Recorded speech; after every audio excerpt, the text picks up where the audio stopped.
Hello everyone. सो आज के हम क्लास में हम लोग देखने वाले हैं relative atomic mass and relative molecular mass. तो उससे पहले एक एग्जांपल से हम समझते हैं कि ये रिलेटिव का मतलब क्या होता है।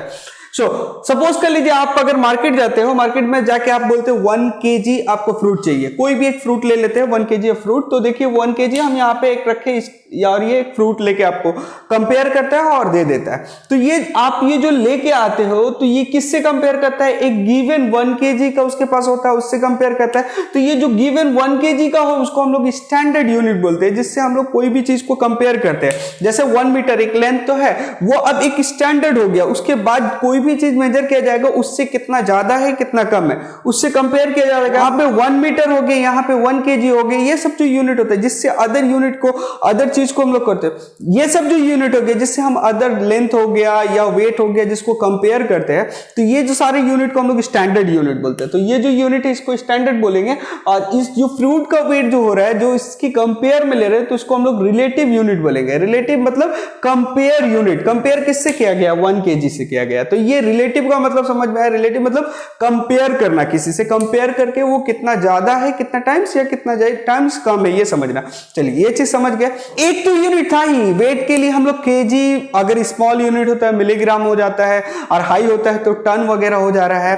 तो अब उसके बाद भी फिर ये अलग से एटम को मेजर करने के लिए यूनिट AMU वगैरह क्यों आया है, इसको समझने के लिए आप इतना सोचोगे। अगर आप जाओगे बोलोगे क्योंकि एक वेट एटम का वेट करना है तो क्या ऐसा करोगे 1 kg यहां रखोगे, कोई एक हाइड्रोजन एटम ले लो या ऑक्सीजन ले लो, इसका वेट क्या पॉसिबल है? ये पॉसिबल नहीं है, क्योंकि वेट ऑफ एटम जो होता है ना बहुत स्मॉल होता है। देखिए एटम इज वेरी स्मॉल। अगर एक कंपेयर किया जाए वेट ऑफ हाइड्रोजन का सिर्फ, तो देखिए वेट ऑफ हाइड्रोजन होता है 1.673 इंटू 10⁻⁻27। मतलब -27 मतलब समझ रहे हो 1.673 डिवाइडेड बाई 1 एंड 270 मतलब समझो पॉइंट, इससे पहले 0.260 एंड देन ये टोटल पूरा रहेगा। तो सोचो कितना स्मॉल है, तो उसको कंपेयर करना हमारे लिए सुटेबल नहीं है। तो इतना तो समझ में आ गया कि आपको एटम का जो वेट है ये हम लोग आपको kg, मिलीग्राम, ग्राम और आपको हेक्टर ये सब में टन वगैरह में नहीं मेजर कर सकते। तो अब हम लोग क्या करेंगे कि कोई एक यूनिट तो होना चाहिए था। तो हम लोग क्या किए, कोई स्टैंडर्ड, जैसे यहाँ पे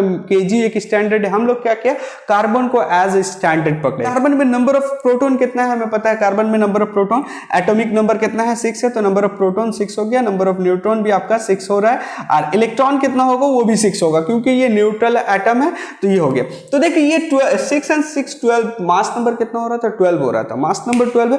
एटॉमिक मास क्या है? तो अब हम लोग क्या किए, पूरा कार्बन को हम लोग क्या किए 12 पार्ट में डिस्ट्रीब्यूट कर दिए। जैसे देखिए कि 1 2 3 इस तरह से आप देखोगे ये 12 हो रहा है। तो पूरे कार्बन का जो मास है उसको 12 पार्ट में डिस्ट्रीब्यूट कर दिया गया और एक पार्ट को एज ए स्टैंडर्ड हम लोग कंसीडर कर दिए। मतलब कार्बन का पूरा मास का 1/12 पार्ट 12 पार्ट में डिस्ट्रीब्यूट किया तो 1 पार्ट क्या हो जाएगा 1/12 पार्ट को हम लोग एज ए स्टैंडर्ड माने।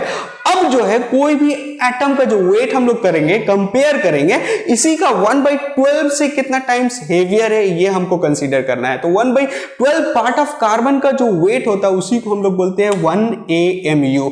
AMU मतलब एटॉमिक मास यूनिट। जैसे यहाँ पे kg था, लेंथ के लिए मीटर होता है, वही से ही हम लोग का एक स्टैंडर्ड यूनिट जो हो गया जो एटॉमिक का मास को मेजर करने के लिए, मॉलिक्यूलर्स का मास को मेजर करने के लिए होता है 1/12 पार्ट ऑफ कार्बन वेट। ये तो समझ में आ गया 1 AMU। अच्छा, जब इसको हाइड्रोजन से हम कंपेयर किए इस हाइड्रोजन का मास को, तो हाइड्रोजन का मास क्या हुआ 1.008 AMU। उसी को हम लोग अप्रॉक्स 1 मान लिए। चलिए तो ये तो समझ में आ गया कि एटॉमिक AMU किसको बोलते हैं। उसी के बाद अब अगर हमको कोई भी चीज का क्या नाम वेट निकालना है, कंपेयर करना है, तो हम लोग क्या करेंगे, जैसे अगर हमको निकालना है एटॉमिक मास यूनिट कोई भी एक सब्सटेंस का, कोई भी एक एलिमेंट का, तो क्या करेंगे mass of 1 atom of that substance रखेंगे divided by 1/12 mass of 1 atom of carbon. Simple. Molecular होगा तो क्या हो जाएगा mass of 1 molecules of a substance divide by 1/12 mass of 1 atom of carbon. अच्छा ये जो 1/12 का कांसेप्ट था ये क्लियर हो गया यहाँ से। क्यों हो रहा है। आई होप सो ये चीज आपको समझ में आ गया। अब हम कुछ न्यूमेरिकल्स देखेंगे जिससे आपको और भी ये जो कंसेप्ट है ये क्लियर हो जाएगी। एक चीज और आपको बताते चले कि आपका ये जो अगर हम ये एटॉमिक मास जो यूनिट आया है AMU, अगर इसी को हम लोग बहुत सारी जगह AMU में एक्सप्रेस नहीं करके हम लोग ग्राम में एक्सप्रेस करते हैं, तो अगर ग्राम में एक्सप्रेस करेंगे तो यही हो जाएगा ग्राम एटॉमिक मास यूनिट। अब एक एग्जांपल्स के जरिए हम देखेंगे कि रिलेटिव मॉलिक्यूलर मास हम कैसे निकालते हैं कोई भी कंपाउंड का। जैसे एक एग्जांपल देखो, कैल्शियम सल्फेट का यहाँ पे आपको रिलेटिव मॉलिक्यूलर मास निकालने बोला है। गिवन क्या दे दिया गया है, कैल्शियम का वेट दे दिया, सल्फर का दे दिया है, ऑक्सीजन का दे दिया। हम क्या करेंगे, फिर पूरा सिर्फ ऐड कर देंगे। तो CaSO4 में क्या क्या है, पहले कैल्शियम है, कैल्शियम का कितना दिया है 40 लिखेंगे। फिर इसके बाद सल्फर है, सल्फर का कितना दिया है 32 दिया। ऑक्सीजन देखिए सिंगल एटम ऑफ ऑक्सीजन का वेट है ना, सबके बीच में ऐड करना है। सिंगल एटम ऑफ ऑक्सीजन का वेट कितना है 16 है, लेकिन यहाँ पे है कितना 4 है ना टोटल, तो 4 से मल्टीप्लाई करना है। तो अब इसको क्या करोगे, ये हो गया 40 प्लस 32 प्लस ये कितना हो जाएगा 16 2 जा 64 हो जाएगा ये सब कुछ। अब ऐड कर दीजिए इसको, 3 and 2 कितना हो जाएगा, ये 2 and 4 6 हो गया, और ये कितना हो जा रहा है 6 and 3 9 9 and 4 136। अगर ये ग्राम में दिया होगा तो ये ग्राम लिख दीजिएगा, यहाँ पे AMU दिया है तो AMU ये आपका आंसर है। साथ अगर परसेंटेज किसी का फाइंड आउट करने बोले तो परसेंटेज ऑफ कैल्शियम अगर फाइंड आउट करने बोला तो कैल्शियम का वेट कितना है, यहाँ पे देखिए 40 है ना, 40 डिवाइड बाई टोटल कितना है 136 इंटू 100, ये आपको जो भी निकलेगा ये परसेंटेज ऑफ कैल्शियम निकल गया। ऑक्सीजन का अगर बोलता परसेंटेज फाइंड आउट करने के लिए तो ऑक्सीजन का कितना वेट है, देखिए तो ये ऑक्सीजन का वेट कितना है टोटल, एक सिंगल का नहीं लेना क्योंकि इस कंपाउंड में तो ऑक्सीजन 4 है ना, तो 4 इंटू 16 डिवाइडेड बाई टोटल कितना होता है 136 इंटू 100। जैसे हम लोग परसेंटेज निकालते हैं, परसेंटेज एग्जाम में अगर मान लीजिए आपका आउट ऑफ 1000 आपका आया मार्क्स 639 तो आप परसेंटेज निकालते हैं ना आउट ऑफ 1000 इंटू 100। ऐसे ही हम लोग क्या करेंगे, जो जिस सब्सटेंस का मास परसेंटेज निकालना है उसको ऊपर रखेंगे, टोटल नीचे इंटू 100, तो आपका यह कैलकुलेट होता है। ये ऐसे ही आपका यहाँ कैलकुलेट कर लीजिएगा, ये कट के यहाँ पॉइंट हो जाएगा, ये पॉइंट हो जाएगा, ये 63.9% होता है। उसी तरह ये आप डिवाइड करके आप फाइंड आउट कर लीजिएगा कि मॉलिक्यूलर का उस मॉलिक्यूल्स में उस सब्सटेंस का कितना परसेंटेज बाय वेट है। एक और एग्जांपल लेते हैं हम लोग, एग्जाम्पल के जरिए सीखेंगे कि molecular mass, relative molecular mass कैसे हम लोग निकालते हैं। तो ये देखिए एक एग्जांपल है, गिवन दिया हुआ है, तो सबसे पहला आपका काम है कि उस सब्सटेंस उस कंपाउंड को लिखते हैं SO4।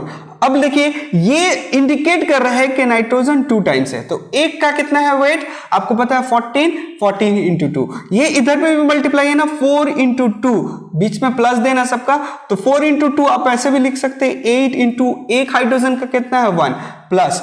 इसी तरह से सल्फर, तो अब देखो बाहर में सिर्फ ये सल्फर का कितना है 32 प्लस ऑक्सीजन का कितना है 4 इंटू 16, 4 इंटू कितना हो जाएगा 16। सो अब ये कितना हो जाएगा देखिए 28 प्लस ये कितना है 8 प्लस ये 32 और ये कितना हो जाएगा 64। जब इसको ऐड करिएगा तो कितना हो जाएगा 40 और यहाँ पे कितना है 28 और यहाँ पे 64। ये 4 0 and 8 कितना हो जा रहा है 2 हो जा रहा है, 8 and 4 2 12 कैरी 1, ये कितना हो जाएगा 136। सो 132। इसी तरह से 132 टोटल मॉलिक्यूलर वेट निकला। अगर परसेंटेज निकालना है, सपोज दैट के परसेंटेज ऑफ नाइट्रोजन निकालना है, तो नाइट्रोजन कितना है 2 इंटू 1 मतलब 2 इंटू एक का कितना है 14 डिवाइडेड बाई टोटल 1 इंटू 100। अब आप कैलकुलेट कर लेना, जितना आएगा वो परसेंटेज ऑफ नाइट्रोजन निकल जाएगा। सल्फर का परसेंटेज निकाले, परसेंटेज ऑफ सल्फर कितना होगा, सल्फर कितना है यहाँ पे 32 है ना, into divided by total 1, total कितना है 132 इंटू 100 परसेंटेज का साइन। उसी तरह से अगर ऑक्सीजन का निकालने बोले तो ऑक्सीजन का परसेंटेज ऑफ ऑक्सीजन कैसे निकलेगा, आपका ऑक्सीजन कितना है 4 और एक सिंगल का कितना है 16 है ना, है कितना टोटल एटम 4 है, तो 4 डिवाइडेड बाई टोटल 1 कितना आया था, ये आया था 132 इंटू 100। अब कैलकुलेट कर लीजिएगा, जो आएगा वो परसेंटेज निकल जाएगा। अच्छा हाइड्रोजन का अगर निकालना चाहेंगे तो परसेंटेज ऑफ हाइड्रोजन कितना निकलेगा, परसेंटेज ऑफ हाइड्रोजन आपका, हाइड्रोजन है कितना देखिए 4 इंटू 2 8 है ना, 8 इंटू टोटल 1 है ना उसका atomic mass unit, so divided by 132 into 100। तो इस तरह से कोई भी एटम का परसेंटेज कंपोजिशन या मॉलिक्यूलर मास हम लोग निकालते हैं।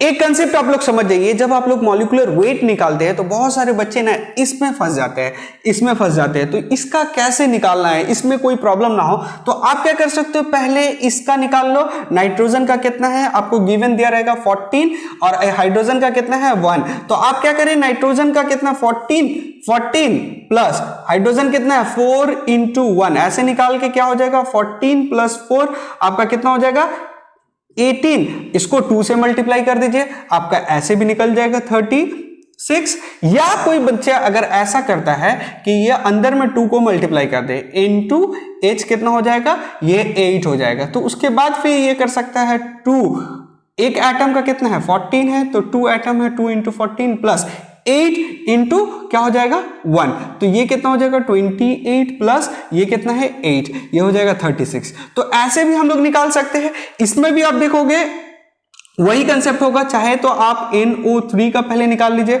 नाइट्रोजन का कितना है 14 एंड ऑक्सीजन का एक का कितना है 16 बट है कितना 3, तो अब इसको ऐड कर लीजिए, जो भी आएगा उसको 2 से मल्टीप्लाई कर दीजिए। अदरवाइज आप ऐसे कर लीजिए N2O3 इंटू और ये 2 से मल्टीप्लाई होगा 6 हो जाएगा। अब क्या होगा 2 इंटू 14 प्लस ऑक्सीजन का एक का कितना है 16 इंटू 6, इसको कैलकुलेट कर लीजिए जो होगा ये।